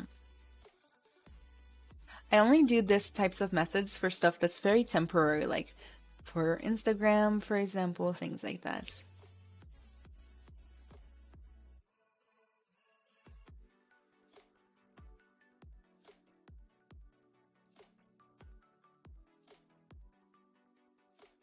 I really like the way the face paint turned out. Okay. It was a little frozen. It's okay. It's trying its best. Rendering is what it is, isn't it? Felipe Rufino, thank you so much for the follow. I appreciate it a whole bunch. Thank you, thank you.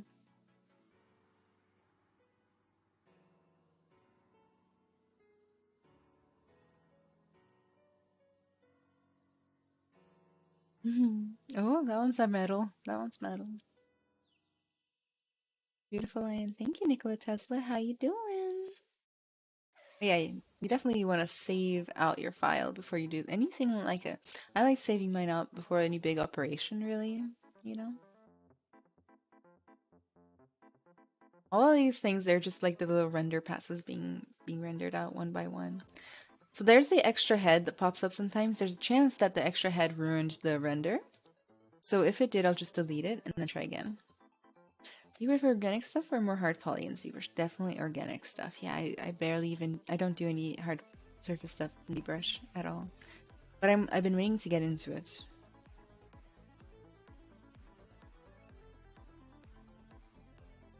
Okay, so it opens Photoshop on my other monitor. I'm gonna wait until it loads everything up before I move it so that it doesn't crash or anything.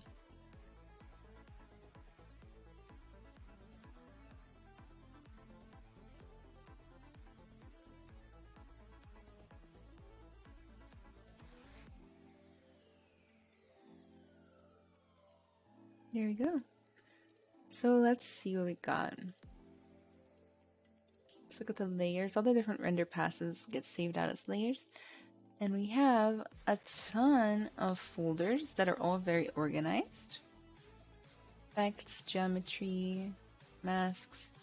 First we got the base layers. We got a background. I don't like a super black background like this, so I might change the color to like a more gray color maybe.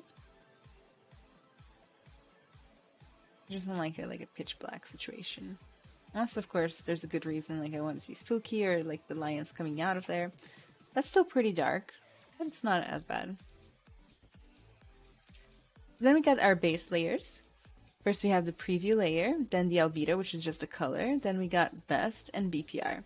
I always consider doing the best layer or the preview as my base. Just to see which one I like the more. So right now I like the best more. It's softer, it's nicer, but not always. Sometimes I'll use the preview layer as my layer. Then we have materials, which there's nothing inside. Lights, this one's cool.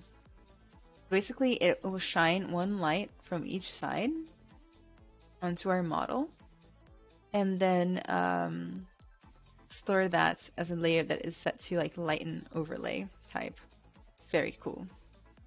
So what I'm going to do is I'm going to turn on the front light, but it's way too bright if you ask me. I'm going to tone it down in opacity, maybe to this much.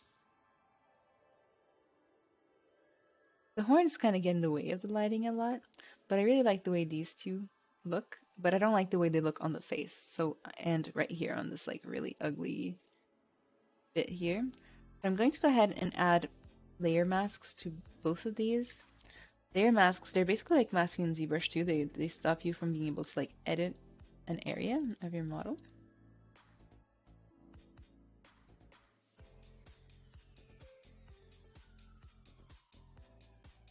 And I'm just going to kind of soften some of these shadows. And of course, there's actually a shadow layer, and I'm going to go ahead and go filter, blur, and Gaussian blur. So just kind of blur out that whole shadow because I really hate how hard it is. Like that. Okay.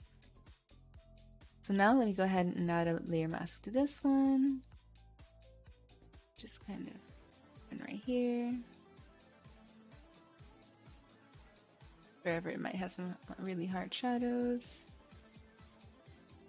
And for this one, right on the face.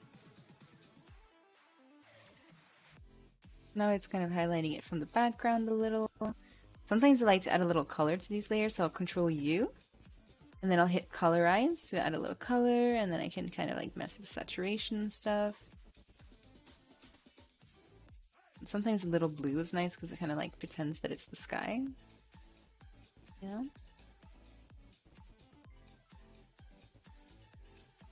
Like that.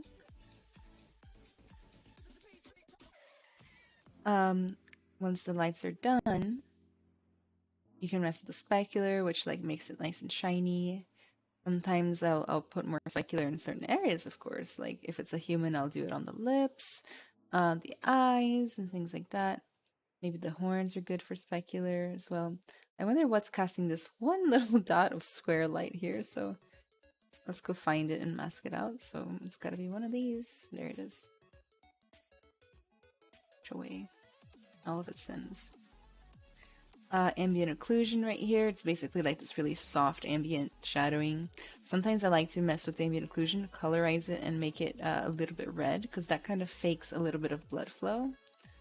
And it actually works pretty well, but you can't do too much. It's got to be like right one step past just black with a little bit of red inside.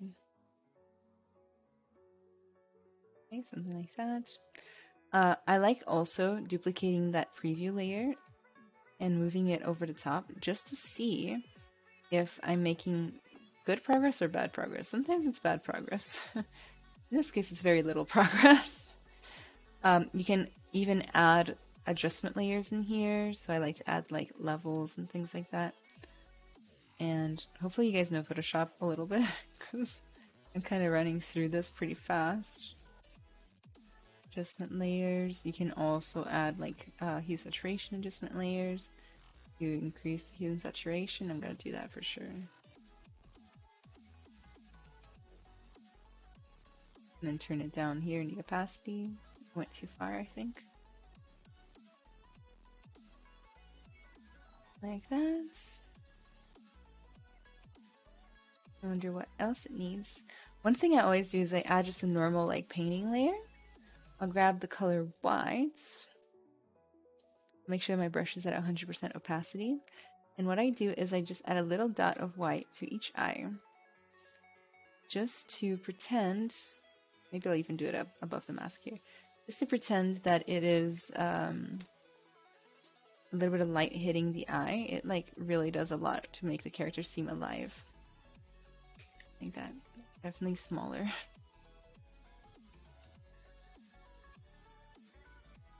Like that. Guys, look at the difference. Look.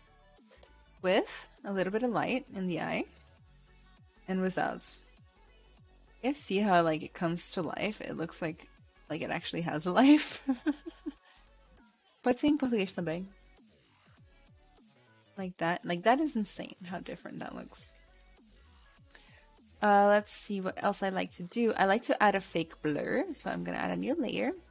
And what I like to do is I like to grab my paintbrush and press down Alt to select a color and just kind of paint right on the rim of my creature with the same color that the rim is. Oop, as close to the inside as possible, like this. That.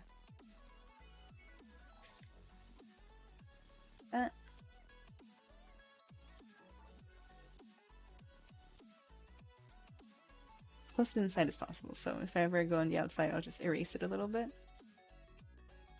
Okay. Like this.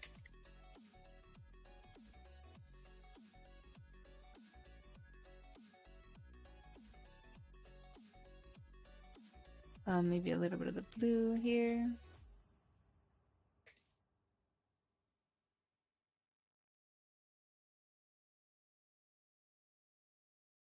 Maybe a little bit of the main vibes up here. And then what I do is I duplicate that, hide the original, and then I go to Filter, Blur, Gaussian Blur, and then it just kind of blurs it out like this. And it's the same color as the actual mesh itself. Like that. I'm going to change the type of mixing to lighten. And like it just kind of makes it so it looks like a little bit of blur light is bouncing off of the creature. Like that. It's not a lot, but it's just a little bit. Then let's turn on that preview layer again, all the way at the top. See if we're making good progress. Next, I like to put everything inside of a little folder. Oops. Like this, and add a little extra layer mask. And then I like to just kind of blend the ending of the creature if I don't have like a full body or something that's outside the frame. Just kind of gonna paint that black and just kind of fade the beginnings of that hair into the blackness. Like that. That was all pretty fast. I'm sorry, guys.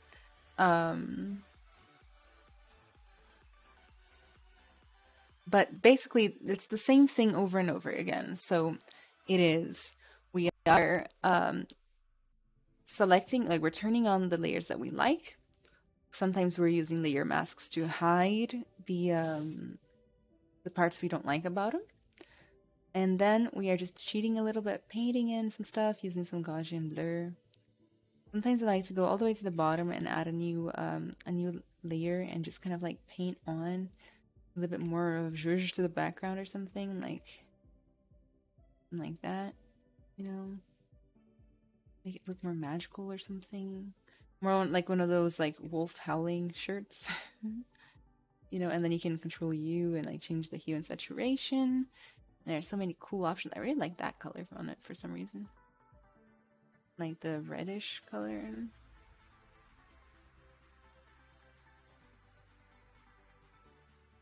Make it separate from the background further. Something like that. And then last but not least, I have my name / logo already pre-saved in my computer, so it's easy to do every time. And I just grab it. And I just drag it on. Make sure to put it all the way at the top though. Then Control T to resize. Put it somewhere like not super out of the way, but not in the way. Turn down that opacity a bunch. Like that. And there you have it. Our final render, I think.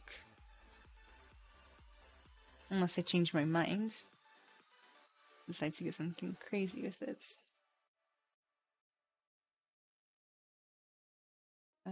Okay, I'm just not gonna mess with it. Hopefully you all like it. Very powerful feature. You think it's necessary to learn Maya before Zbrush? Absolutely not. Not at all. Those two do not necessarily share the same anything, so if anything, it'll get in the way. Any questions, anybody, before we wrap up?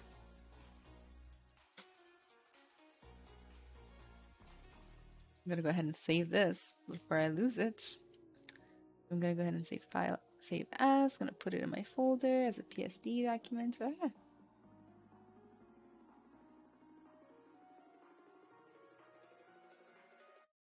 So lion render 00, and then of course, if you don't know this, you can go File, Export PNG, and save that out as your lovely lion render. LK4, thank you so much for the follow. I appreciate it. Welcome, welcome. That's beautiful, Anna. Thank you for sharing your render process. That's so helpful. No problem, Quicks. Muito cara. Obrigada. If you didn't have Photoshop, how would you approach exporting your maps? So, there's this render tab right here. And you can, for example, say render pass. You can actually render out each pass by hand. I've never done it before. So I wouldn't know how to walk you through it. However, that being said, you know, there's a ton of people that do that, and I've heard about it before. So if you Google like how to render pass without Photoshop in Zbrush, it will tell you for sure. Well, that looks cool, right? That looks kind of neat. Like, not for the final render, of course, but like, this is a kind of, ooh, that looks super nice. I'm gonna save that out as also as I export save as.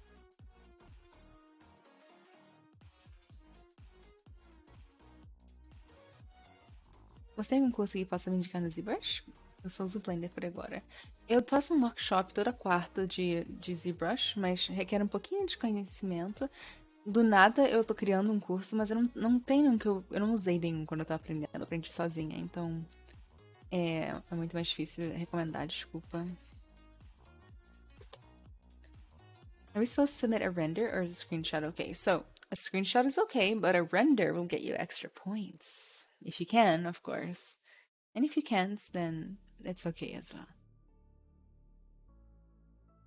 I plan on being extremely fair with my judging and recognize that some people just don't have every single piece of software, and that's okay. Hey, Sparkles, come.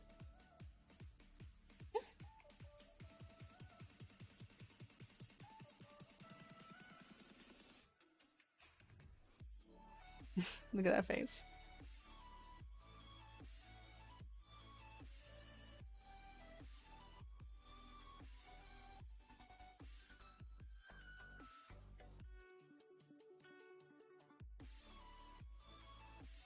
Sparkles has joined the chat here.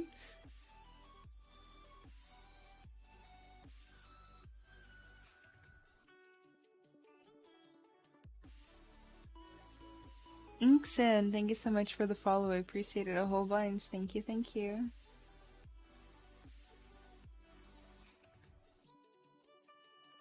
Everybody saying hi, Sparkles. Any last questions, guys? How did you like it?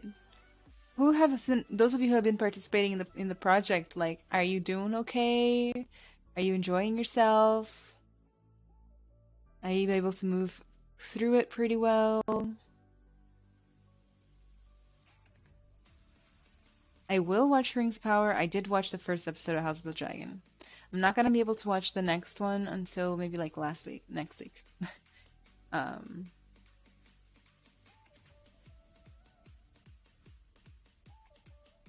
He's so white, like he's throwing off. You're throwing off the whole camera's balance, Sparkles. Enjoying this a lot. So smooth. I'm glad. Well, before we wrap up, let me go over the rules of the project one last time, just so anybody who might be new and just got here can participate, okay? So, for those of you who just got here, weren't here for the beginning, and aren't sure about the rules, basically we have partnered up with our best friends, Wacom, who make the best freaking tablets out there, to go back to school and to learn ZBrush the easy way. So join us for the most fun and exciting way to learn ZBrush before school starts. The idea is that basically I'm teaching a little bit of ZBrush to beginners, kind of your first intro, chill project, good vibes only, you know. We are doing the giveaway itself through the Discord, so if you're not in it yet, make sure to join the Discord right here. Discord, right there. Okay. Not just that, but the Discord is just worth being in anyway, because it's just such a nice, positive environment for you, and like you can show off your work, give feedback on people's work, get feedback on your own, share tips and tricks, makes friends, network, which you know is important. I'm writing an entire book on the I guess I'm writing 1/3 of a book on the importance of networking, the other 2/3 about the importance of other things. So definitely join that Discord. The final stream will be on September 4th. Oh my god, I can see myself. And it's going to be at 7 p.m. The deadline for this project is September 4th at 7 p.m. You're going to put it on in the right channel on the Discord. Okay? And then next stream, I'm going to open up everybody's project and give you guys some fun feedback. Does that sound good? Yay. Wonderful. So the prizes are a Wacom 1 for first place. Okay, this ain't no shabby prize. Sparkles, please stop choking while I'm trying to explain this. This ain't no shabby price, guys. It's a Wacom 1, okay? By the way, I would love to address something, like no drama, but I did notice some people in the Discord kind of acting very disappointed that there weren't more prizes or more expensive prizes even.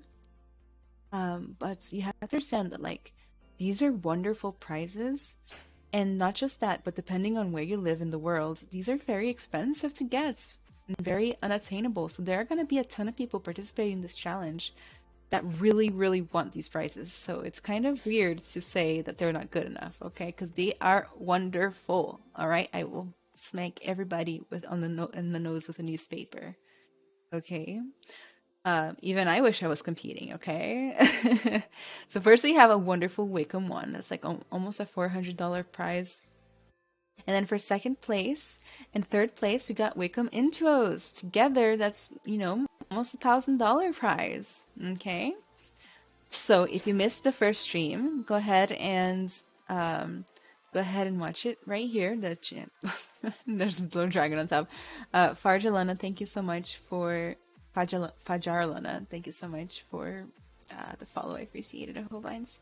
You can watch all of these lessons a la carte on YouTube. All right, they're on my YouTube channel. Let me go ahead and put the link right here. And to participate, all you have to do is follow along with me in the 3 stream events while working on your first sculpture. Each stream will have a new lesson and steps to learn, and at the end of the event, you can submit your piece to participate in the giveaway for the prizes. The challenge is for beginners only, okay? So if you already work with 3D or consider yourself to be professional level, please take a step back, and we hope to see you at the next event. So there will be another awesome, amazing, even bigger and better Wacom giveaway in Halloween. Okay, so October will be the big month for that. So if you are not a beginner and you felt bad that you couldn't participate this time, don't worry. You can participate next time, all right? And you have until September 4th at 7 p.m. Eastern Time to submit one final render and screenshot of your work in the Art Challenge channel on our Discord server. By the way, if you post your work on social media and you tag me, tag Wacom and say #AnnaArtsChallenge, I will share it and give you a shout out on social media, okay? Which I like doing that. I like giving people the shout outs, so please do it. Okie dokie. Oh, cool. When will your book be available for order and pre-order? Well, isn't that the best question ever? So, I'm still writing it. I'm taking my time, so I don't know. I was hoping this year it would come out, but I don't know if it will anymore. I need help. Alrighty, guys. If there are no more questions, we're gonna continue this project and move along. We're gonna wrap it up. I like how the little lion turned out. I hope everybody else enjoys their lions too. Don't forget to send in your work next stream. Alrighty. Bye everybody. Bye.